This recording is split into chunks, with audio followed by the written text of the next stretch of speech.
Я Дамбаев Хамзат Вахидович из города Урус-Мартан Чеченской Республики.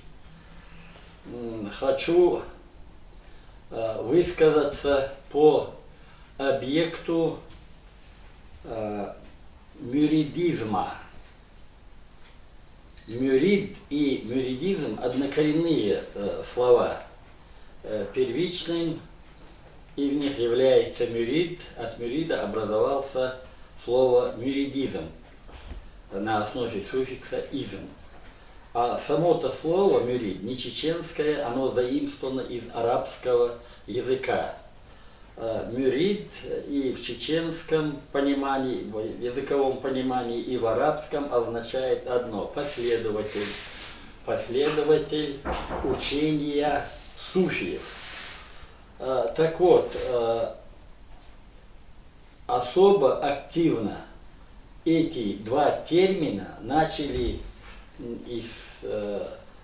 циркулировать и использоваться в российском истеблишменте, а также и в российско-политической жизни с 20-х годов XIX века. И связано оно было с Кавказской войной, которая началась с 1817 и продолжалась до 1864 годов. В сущности, эти два слова тогдашние ученые в лице Потта Дубровина, да и других политических и военных деятелей, в сущности их предназначение было искажено. И мюрид, и мюридизм совершенно положительные слова. Они имеют оттенок мирного сосуществования.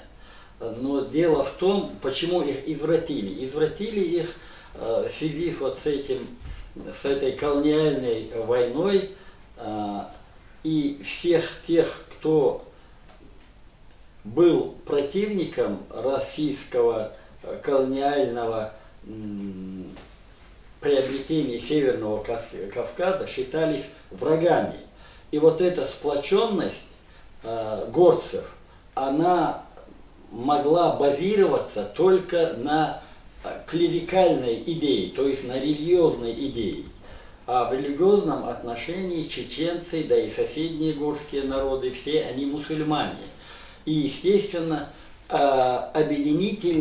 объединяющей идеей, начиная с шейх Мансура, который выступил против русской колониальной политики и экспансии с 1785 по 1791 годы, в то время этих слов и понятий не было, мюрид и мюридизм. А вот в активный словарный лексикон он вошел только с 20-х годов, когда появился на Северном Кавказе, в частности в Дагестане, имам Казимулла, затем имам Хамзат, затем имам Шемиль.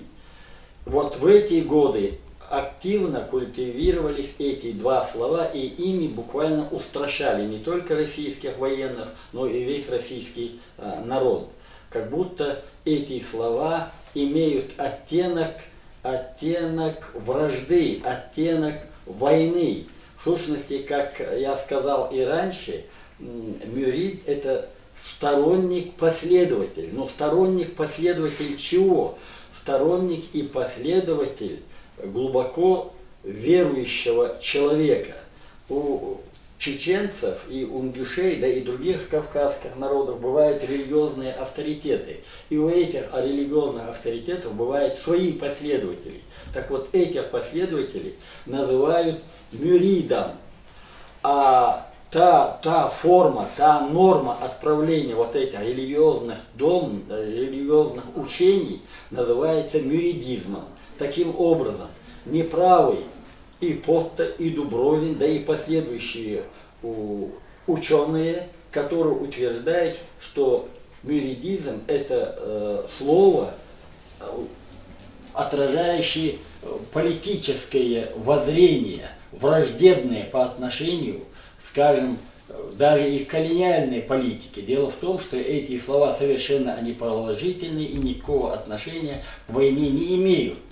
имеют они к войне отношение в таком ракурсе, что это была идея защиты своего Отечества. И, естественно, те красноармейцы, которые в свое время защищали Брестскую крепость, каждый из них отправлял тихий и громкий зикр, но это же им не мешало обороняться от фашистской Германии. Многие чеченцы во время Отечественной войны исполняя вот эти священные догмы ислама, погибали на своих позициях. Таковым был, я уверен, и Хампаша Нурадилов, таковыми были и защитники чеченцы и ингуши Брестской крепости. Так что эти два слова, они положительные, и если они были бы реанимированы сегодня в том же масштабе, как и в 19 году, я уверен, что взаимоотношения народов Северного Кавказа было бы намного хорошим, и люди бы намного лучше понимали бы друг друга.